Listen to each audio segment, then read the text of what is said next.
Hey, I'm Warren Sprouse. This is the Bible Forum every Sunday night from 8 to 10 p.m. Eastern.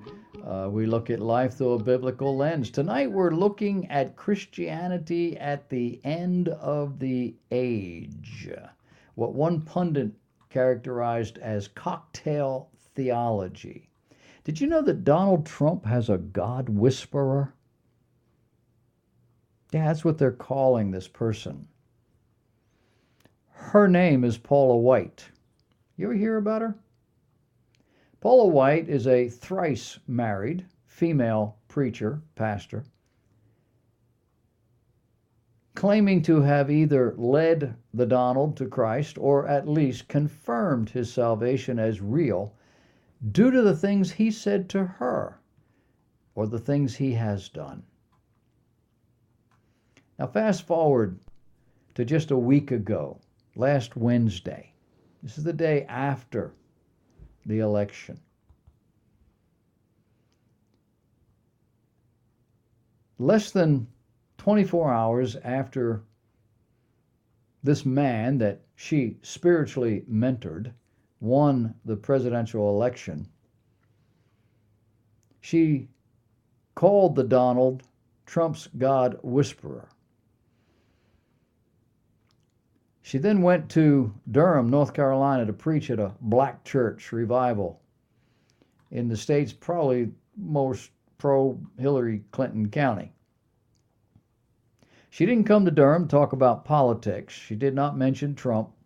Many of her listeners seemed unaware of her now famous connection. Instead, she preached in stiletto boots and a black dress, giving her personal testimony as her husband, former Journey keyboardist Jonathan Cain, played music softly in the background.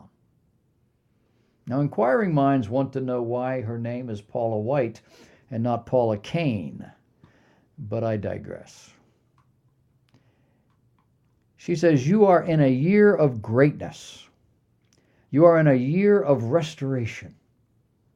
She's preaching to about 100 people, almost all of them African Americans. On stage, she's placed around the stage all kinds of stuff, and she is pacing back and forth. Her southern accent is growing more pronounced and more animated as she goes along. She's echoing basic themes of the prosperity gospel. God wants people to thrive. I wonder if Job heard that message, or maybe some of the apostles. I don't think so.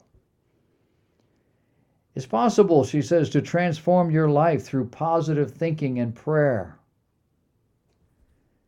What about prayer and godliness? She says, I want you to wake up tomorrow with a different attitude. I want you to change your mind. Why? Because when you change your mind, you change your circumstances. Change your mind and you're no longer sick. Change your mind and you're no longer poor. Change your mind and you're no longer selfish. These are themes that might sound familiar to Trump, who has praised Norman Vincent Peale. And some of you don't remember Norman Vincent Peale. He was a mid-20th century pastor.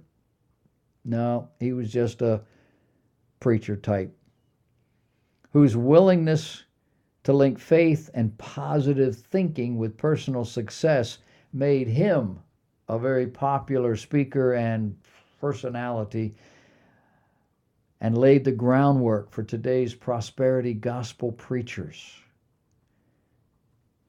I don't remember what Norman Vincent Peale was, whether he was Roman Catholic or whether he was, what's the other thing that's close to Catholic? It's Protestant, but he's also close to Catholic. He wore the trappings with the beanie and the whole thing, and he was very stylish. I think he was Catholic. But he was very popular on television, secular television, weekly. A lot of people listened to him. But he was preaching more of a power of positive thinking type message. And he has now laid the groundwork for the prosperity gospel preachers. Paula White is head lead pastor of the New Destiny Christian Center in Apopka, Florida. It's outside of Orlando. According to her biography, her mother was an alcoholic. Her father killed himself when she was 5. She's been married 3 times.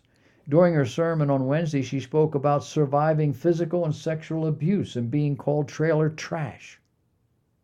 Although she is white, this pastor first gained national prominence as a preacher on the black entertainment television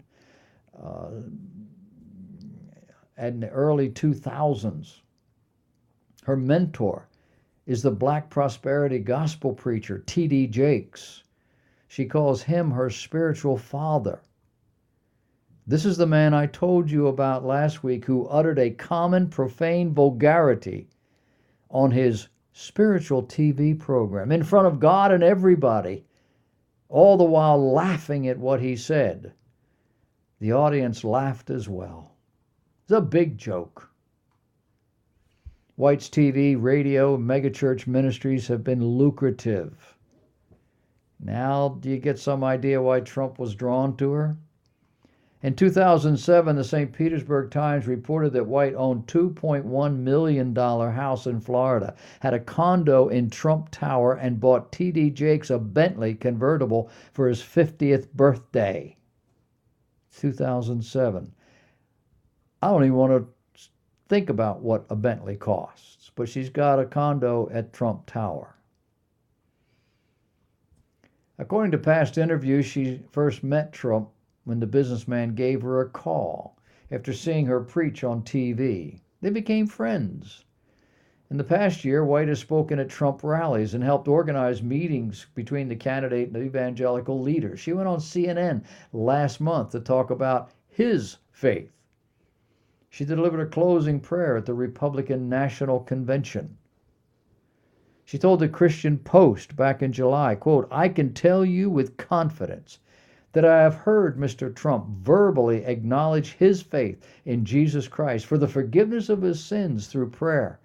And I absolutely believe he is a Christian who is growing like the rest of us." The implication is he's imperfect, he's not there yet, give him some room. White, who speaks in tongues as part of the Pentecostal practice of praying in a language they don't know, don't understand, and don't control, is not a universally popular character among evangelicals. That's what the publication said. I think that's an understatement. The prominent Southern Baptist leader Russell Moore has referred to her as a charlatan and a heretic. But Trump won the election in part by capturing 81% of the white evangelical vote. It is likely that Paula White will play some role in the upcoming administration. And for me, I can't wait. 81% of the white evangelical vote. I would say 81% of white evangelicals are quasi-charismatics. They wouldn't admit to it. They would say, oh, no, I don't believe that stuff. But they hold doctrines and practices that are exactly the same. It's an ongoing saga. There will be more. And we'll report on it.